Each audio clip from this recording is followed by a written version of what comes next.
kung taong bahay ka lang and madaldal ka naman, bakit di mo yan paganahin at pagkakitaan? Ano nga ba ang Bigo and ano nga ba yung ginagawa sa Bigo? Hi there people! So today I'm going to answer those questions kung ano nga ba ang Bigo and kung ano yung ginagawa sa Bigo. Marami po tayong natatanggap na mga comments kung ano nga ba si Bigo.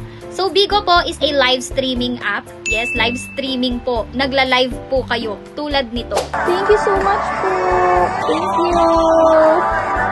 Ganyan lang po yung ginagawa ninyo, nakikipagkwentuhan. Depende na nga lang po pala sa inyo kung meron kayong talent na gustong i-showcase. Habang naka-live kayo, pwede kayong kumanta, pwede kayong sumayaw, and pwede kayo mag-entertain ng mga viewers. Unang-una po para sa inyong kaalaman, si Bigo po ay hindi scam.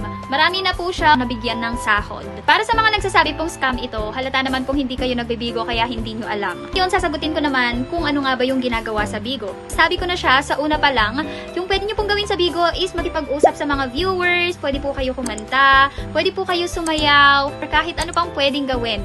Yung hindi lang po namin inaalaw dito is yung mag-hot live or yung mga nagpapakita ng malalaswa. Kaya kung taong bahay ka lang and madaldal ka naman, bakit di mo yan paganahin at pagkakitaan?